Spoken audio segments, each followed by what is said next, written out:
तो सबसे पहले ये बताओ, पेपर का लेवल नीट 2025 का कैसा लगा? मीडियम या टफ? इजी तो मैं बोलूँगा नहीं। नहीं, इजी था भी नहीं, तो इसलिए मीडियम था। जैसे फिजिक्स वगैरह हो गया, तो फिजिक्स में 10 से 12 क्वेश्चन ऐसे थे, बहुत हार्ड थे। हार्ड का मतलब ऐसा नहीं है कि को पढ़ाया गया है, बट उसको उसमें कैलकुलेशन वगैरह थोड़ा बहुत ज़्यादा ज़्यादा थी। बहुत ज़्यादा थे। तो इसीलिए अब बायो वगैरह के अगर कंपेयर करेंगे तो बायो में जैसे 2024 में क्या हुआ था कि मैच दी कॉलम वगैरह क्वेश्चन है, तो एक ऑप्शन अगर सही हो रहा है तो पूरे सही हो जा रहे हैं, हाँ, एक ही देख के सही हो जा इस रहा बार है। इस बार ऑप्शन भी बहुत हाँ, सोच समझ के बनाए हुए थे। ऑप्शन सोच के कि पूरा हमें चारों ही देखना पड़ेगा, तब हम करेक्ट बिल्कुल। मान सकते हैं। ये इसी कारण थोड़ा लेंथी था। तो फिजिक्स, केमिस्ट्री और बायो में सबसे टफ क्या लगा? मेरे को तो स्पेशली मेरा बायो गलत हुआ, तो मेरे को बायो लगा। Yes sir. फिजिक्स की जम के तैयारी हाँ, करी थी फिजिक्स और आपने। केमिस्ट्री कमिस्ट्री में तो सर फुल स्कोरिंग मार्क्स हैं। फिजिक्स में केमिस्ट्री में 45 में से कितने सही है? पूरे सही हैं। पूरे सही है। पूरे सही हैं। क्या बात है, और शाबाश। फिजिक्स में हो गया तो फिजिक्स में 2 गलत थे।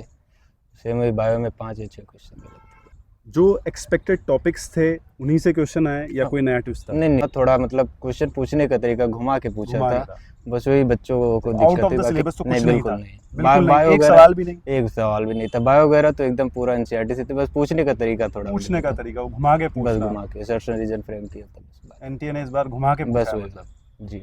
क्या लगता है, जो असर्शन रीजन वाले सवाल थे बायो में और स्टेटमेंट वाले सवाल थे, वो इजी थे या वो ट्रिकी थे? ट्रिकी बोल सकते हैं, और इजी जो मेनली मतलब बहुत अच्छे से एनसीईआरटी को पढ़ा है, 2-3 कम से कम 2-3 बार तो नहीं बोलते, 10-12 बार अगर साल में एनसीईआरटी को पढ़ा है पढ़ा है 10-12 आराम से, बार। हाँ कम से कम, तो इजी भी बोल सकते हैं बच्चों के लिए। बाकी तो ट्रिकी तो रहते हैं सर्सन रीजन, इसीलिए पूछा जाता है कि बच्चे मॉक टेस्ट के कंपैरिजन में जो नीट 2025 का टेस्ट था, उसको कहाँ रखोगे, ऊपर या उसी लेवल का? जैसे मैं 50 से 60 मॉक टेस्ट दिया था, तो अब उसमें उसका एवरेज निकाल लो आप। एवरेज निकालते हैं सर, तो फिर 30% मान लेते हैं, थोड़ा ऊपर था। हाँ, बाकी तो कहीं ना कहीं थोड़ा सा हाँ ऊपर वाली साइड आप भी मान रहे हैं। जी। पेपर अटेम्प्ट करने की आपकी क्या स्ट्रेटजी थी? पहले बायो से शुरू किया यस, या केमिस्ट्री से या फिजिक्स नहीं से? पहले बायो किया था। सोच के गए थे? सोच के मतलब मैं तो करता फिजिक्स हूँ, क्योंकि मेरा फेवरेट सब्जेक्ट फिजिक्स है, बट घर पे पापा की वजह से मेरे को बायो करना पड़ता तो है। पापा को धन्यवाद दो, पापा को थैंक यू बोलो। हाँ, थैंक यू बोलेंगे सर, क्योंकि पापा की वजह से मेरे को बायो करना पड़ता है। मैं एग्जाम सेंटर पे पहुंचने वाला था, तभी कॉल किया कि बायो करना अच्छे से। या नीट में भी बायो किया, फिर केमिस्ट्री किया था मैंने, फिर फिजिक्स किया था। तो ये बहुत अच्छी स्ट्रेटजी थी। और अब जो नीट है, काफ़ी हद तक ये स्ट्रेटजी गेम भी बन गया है कि आप शुरू कहाँ से कर रहे हैं। कोचिंग में जो पढ़ा था जी, वो नीट 2025 के लिए इनफ लगा?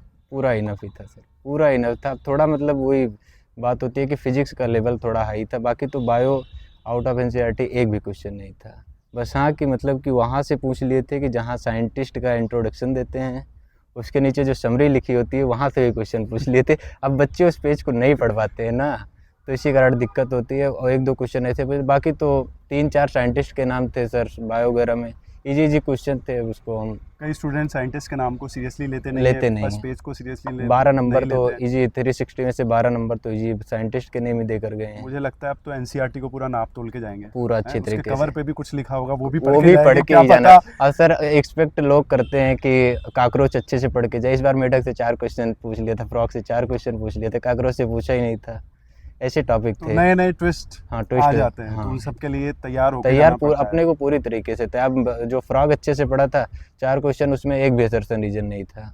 ऑप्शन देखो अच्छे से, मारो सही है जी। आपके कितने फ्रेंड्स का स्कोर 600 के आसपास आ रहा है? मेरे हैं 4-5, 4 या 5 हैं। आपने घर आके अपना आंसर की से कुछ थोड़ा बहुत मैच किया?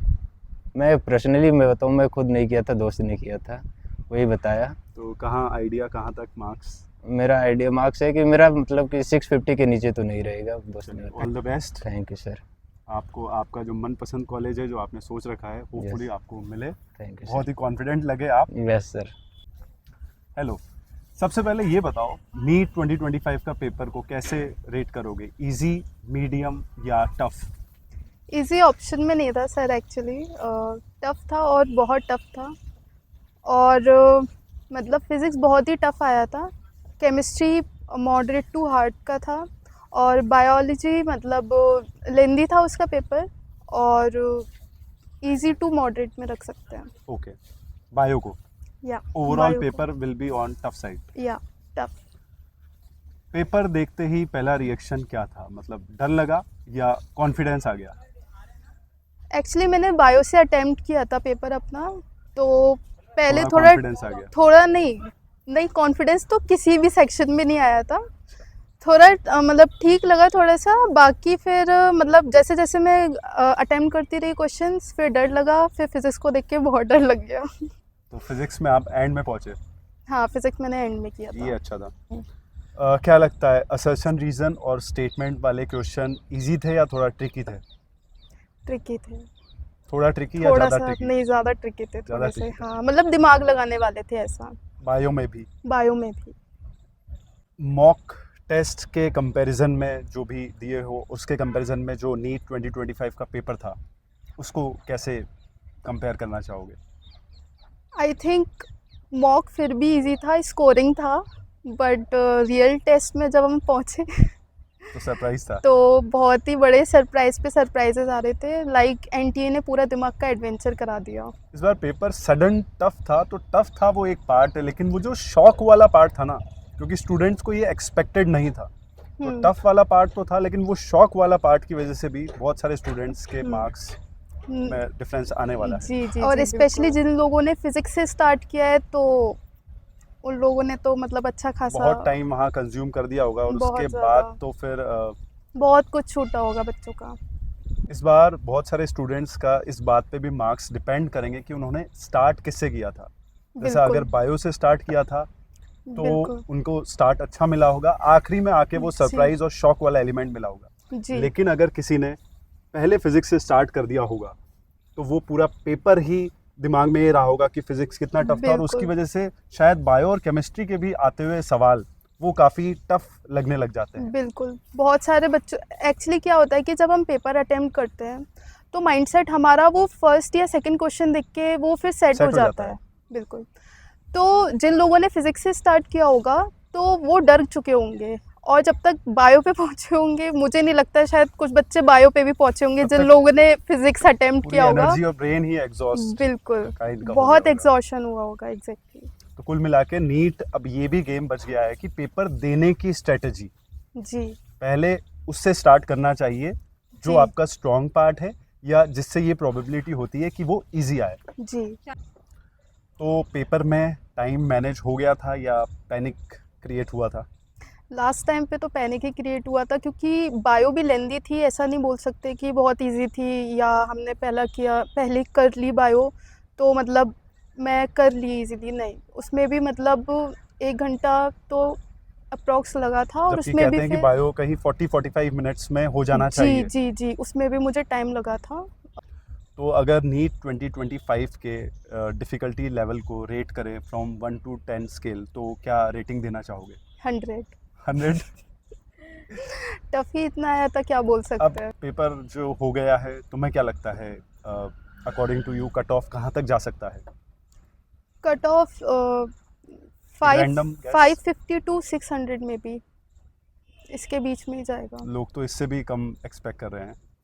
नहीं, बट जैसे पिछली बार बहुत अनप्रिडिक्टेबल 720 बहुत सारे बच्चे स्कोर किए थे, तो इस बार कुछ कह नहीं सकते कि वो अनएक्सपेक्टेड बच्चे वापस से ना आ जाएं। और अनप्रिडिक्टेबल तरीके से उतना ही लो भी जा सकता है। हाँ, एग्जैक्टली। Okay, thank you. तो थैंक यू सर। तो नीट एक कंपटीशन है, और कंपटीशन की एक बहुत ख़ास बात होती है कि अगर पेपर टफ आता है तो वो आपको टफ बनने का मौका देता है। ये बोर्ड एग्ज़ाम्स नहीं है कि आपको मैक्सिमम मार्क्स लाने हैं। यहाँ परसेंटेज की दौड़ नहीं है, यहाँ रैंक की रेस है। इस बात से फ़र्क नहीं पड़ता है कि आपके कितने मार्क्स आते हैं, पर इस बात से फ़र्क पड़ता है कि कितनों से ज़्यादा मार्क्स आते हैं। सबसे अच्छी बात, 700 मार्क्स से ज़्यादा लाने वाले वो 150 स्टूडेंट्स नहीं होंगे। सिस्टम में किसी तरह की बायसनेस नहीं होगी कि डेट ऑफ बर्थ की वजह से प्रायोरिटी मिल रही है। फिज़िक्स इस बार टफ था, बहुत टफ था, लेकिन वो सिर्फ तुम्हारे लिए टफ नहीं था, बल्कि सबके लिए टफ था। पेपर सबको रुलाता है, लेकिन जो मुस्कुराते हुए लड़ता है उसी को रैंक मिलती है। अगर तुमने अपना 100% दिया है तो रिजल्ट की टेंशन मत लो, भगवान पे छोड़ दो, सिस्टम पे छोड़ दो। जो किया है उस पर गर्व करो। और लास्ट में एक ही बात, ऐश करो यार, ये टाइम वापस नहीं आएगा।